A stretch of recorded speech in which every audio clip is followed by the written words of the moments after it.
No início do episódio, no mundo dos Shinigamis, vemos Ryuki em cena. Lá, 2 Shinigamis conversam sobre ele, comentando que ele realmente deixou cair seu Death Note no mundo humano. Um deles questiona se, por acaso, um humano pode ter pegado o caderno, mas o segundo Shinigami confirma que isso é verdade. Ele explica que, nesse caso, Ryuki terá que permanecer no mundo humano até que o Death Note seja descartado, ou até que ele próprio se torne um humano. Durante essa conversa, também é mencionado que Ryuki possui 2 Death Notes, mas como ele conseguiu essas 2 notas da morte? A cena volta para Light, que reflete sobre a proposta que Ryuki lhe fez. O Shinigami ofereceu a troca dos olhos de Shinigami, permitindo que Light enxergasse o nome e o tempo de vida das pessoas, mas com a condição de que sua própria vida fosse reduzida pela metade. Light responde de forma firme: Ryuk, isso não faz sentido. Eu quero criar um mundo sem crimes e me tornar o deus desse mundo. Se você me oferecesse algo para aumentar minha vida, talvez eu pensasse no assunto, mas diminuir? Não, você deveria saber disso. Ryuki apenas sorri e diz: eu só te disse isso para que depois você não reclame que eu não te avisei. Light, impaciente, responde: você não acha que está atrasado? Acho que deveria ter me falado isso quando nos conhecemos. Ou então poderia ter escrito essa informação no Death Note. Ryuki observa Light e pensa consigo mesmo: ele não tem medo de mim. Que coisa!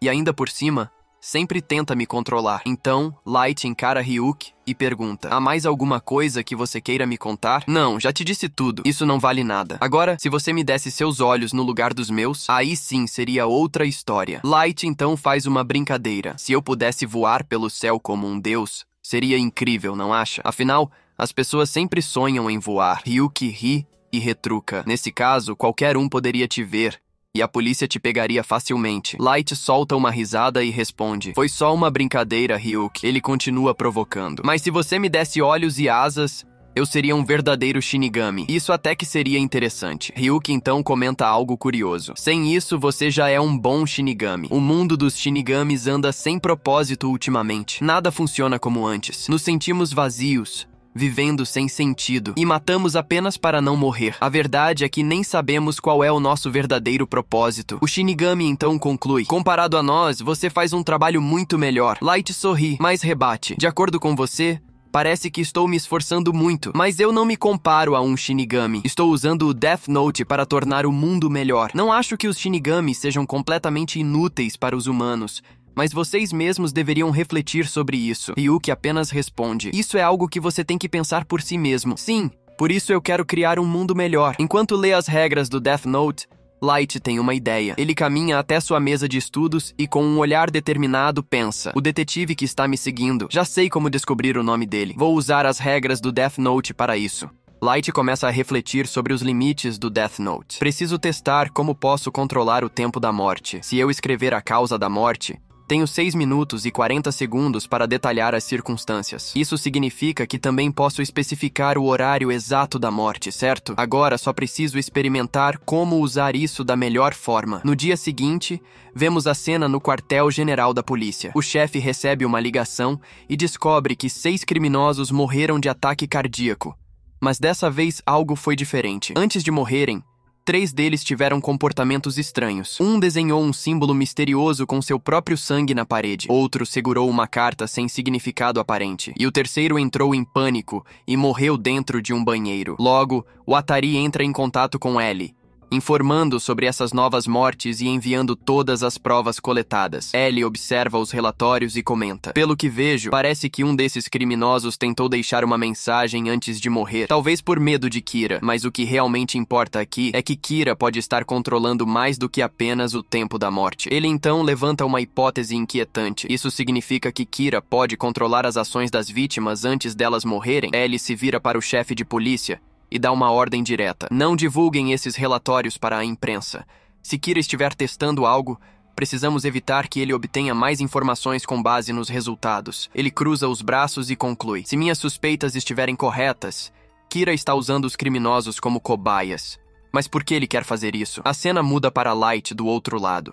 Ele invade novamente o computador de seu pai e acessa os relatórios das mortes. Ao analisar os dados, um sorriso surge em seu rosto, exatamente como eu esperava. O Death Note realmente funciona dessa forma. Ele começa a revisar os detalhes do experimento. A primeira vítima fugiu para o banheiro e morreu lá, exatamente às 6 horas, como eu escrevi. A segunda desenhou o mesmo símbolo que eu descrevi antes de morrer. A terceira escreveu, palavra por palavra, a mesma carta que eu mandei. Mas então, Light percebe algo curioso. No entanto, os outros 3 não seguiram as instruções. Ele relembra as ordens que havia dado. Eu escrevi que um deles deveria morrer na Torre Eiffel dentro de 1 hora, mas é impossível viajar do Japão para a França nesse tempo. Como resultado, ele morreu simplesmente de ataque cardíaco. Depois ordenei que outro desenhasse o rosto de L antes de morrer, mas como ele nunca viu o L, não conseguiu cumprir a ordem. Por fim, mandei que um suspeitasse da polícia japonesa antes de morrer. Light sorri e conclui: isso significa que há limites para o que posso controlar. Se as condições que eu escrever forem impossíveis de serem realizadas, a vítima simplesmente morrerá de ataque cardíaco. Light reflete sobre os resultados do seu experimento. Achei que funcionaria, mas não funcionou. Isso porque o Death Note só pode controlar ações que a pessoa já tem conhecimento ou capacidade de realizar. Se o criminoso nunca viu L e não sabe nada sobre ele, então não pode desenhar seu rosto. Isso significa que o Death Note não pode forçar alguém a fazer algo impossível. Ele sorri satisfeito com sua descoberta. Posso manipular o que eles já conhecem, mas há limites. Ellie e a polícia jamais saberão o que estou realmente planejando. A cena corta para Ellie, que continua analisando os padrões das mortes. Kira está usando os criminosos como cobaias. Mas se ele fizer algo agora, o FBI pode rastreá-lo. Ainda assim, talvez ele tenha uma intenção diferente por trás disso. Ele observa atentamente a imagem e a carta deixada por um dos criminosos. Isso pode ser uma mensagem. Ellie então percebe algo curioso. Na linha superior está escrito: Ellie, você sabe. Ele ajusta sua visão e percebe que no japonês, a leitura ocorre de cima para baixo e da direita para a esquerda, e não no padrão ocidental. Ao analisar o texto sob um novo ângulo, ele consegue enxergar algo diferente. A cena volta para Light, que sorri de forma confiante. Agora sim, a verdadeira brincadeira vai começar. Em outro momento, Light observa um criminoso nas notícias. Esse cara assaltou um banco ontem, atirou em algumas pessoas e fugiu. Ele será útil para mim. Pouco depois, Light se encontra com uma garota para um encontro. Enquanto caminha com ela, percebe que o detetive continua o seguindo. Que bom que ele veio. Senão hoje teria sido um desperdício. Ryuk, flutuando ao lado dele, ri. Você tem certeza do que está fazendo? Light responde de forma fria. Você já sabe a resposta. Tudo o que vai acontecer já está escrito no Death Note. Ryuk ri novamente. Não.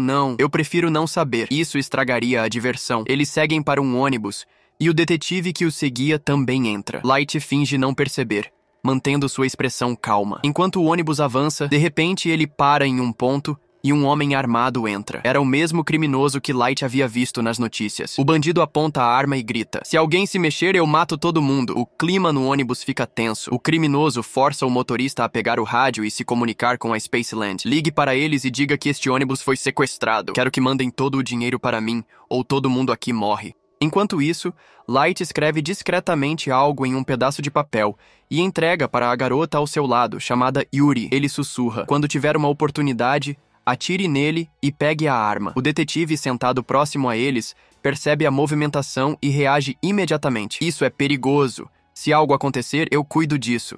Não tente nada. Light sorri de canto e rebate: você não tem provas de que ele não está trabalhando com alguém. Yuri fica confusa. Como assim? Light continua explicando em tom frio. Um criminoso pode fingir estar sozinho, mas pode ter um cúmplice misturado entre os reféns. Assim, caso algo saia do controle, o outro pode intervir. O detetive franze a testa, cada vez mais intrigado com a forma como Light pensa. Yuri começa a demonstrar medo, enquanto o detetive observa a situação e pensa consigo mesmo: se Light fosse Kira, ele já teria me matado com um ataque cardíaco.